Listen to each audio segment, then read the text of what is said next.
sprinting away from the 1,000 meter marker.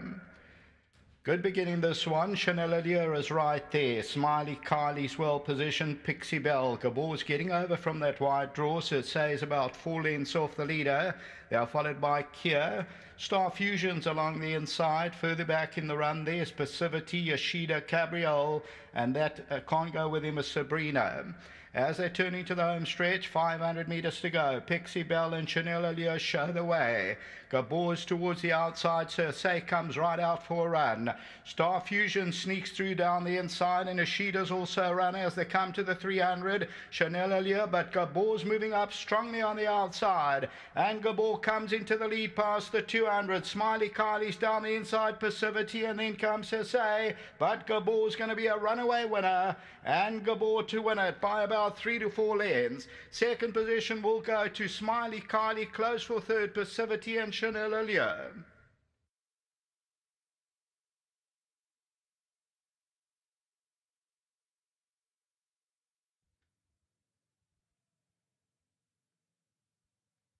Number 7, GABOR, the King's Bams, and comes home lonely. You'll see that Keegan DeMello eases up, and they win it at 4:40. So number 7, GABOR for Drakenstein Stud, also bred. They win by about 4 or 5 lengths.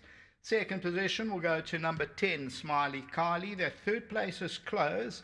Passivity from Chanel Allure and Yoshida. The tote favourite was number 6, Say, who didn't get into the race. As we continue to run it across. So as we look at this, GABOR overcame that wide draw and showed all the pace, and then comes forward to the 200, and you'll see Keegan DeMello. He stands up in the irons and eases it down well inside the last 50 meters, and there it is, number 7. GABOR comes home lonely in the 9th and last.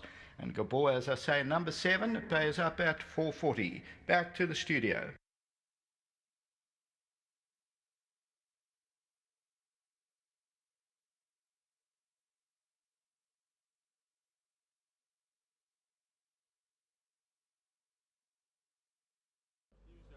Welcome back to the winner's enclosure. Number 7, GABOR, this daughter of King's Bam, has strolled away. And when I asked you earlier about the draw, you weren't too concerned about the draw.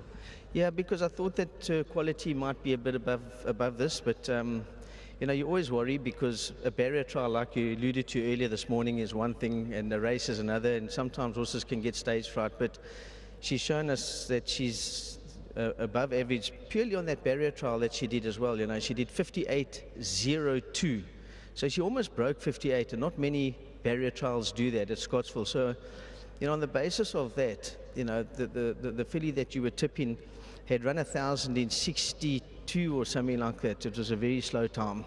Yeah, almost 62. Yeah, so on times it had to find 10 lengths. You know, so yes, it was a barrier trial, but on the way my filly barrier trial, it was, and the time that she did, really, I think Keegan will be able to tell us a little bit more about her future, but I think that Drakenstein Stud, Mrs. Rupert and Kevin Somerville, very, very well done. Thank you very much for sending me this filly. I trained the mother, Sarah GABOR, and it's so nice to have that loyalty, the follow through, to train the progeny.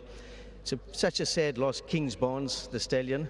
I'm really hoping that one of the colts come through and can prove to be a follow-up, but tremendous stallion, son of Galileo, and his progeny are just flying, and this filly won. She couldn't have won better.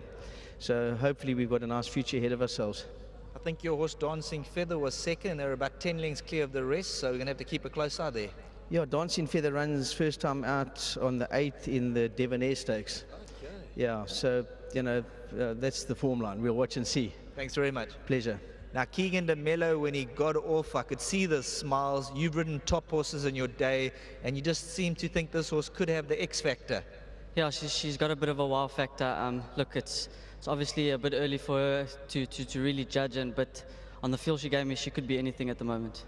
Now, coming out the gate, she seemed to come across them, and then turning for home, that's the closest they got. Yeah, look, I said to Mr. Van Zyl coming back, I could have probably come from last, and she would have still won. She really did give me a nice feel.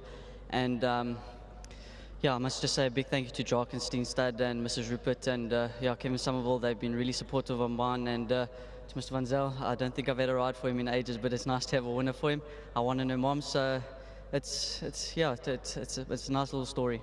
Well done, good end to the meeting. Yeah, thank you very much once again to Mr. Van Zyl and his team, to obviously Warren Kennedy. You know, he gave me a lot of insight and a lot of positive things about her. And yeah, I think she'll go far this filly.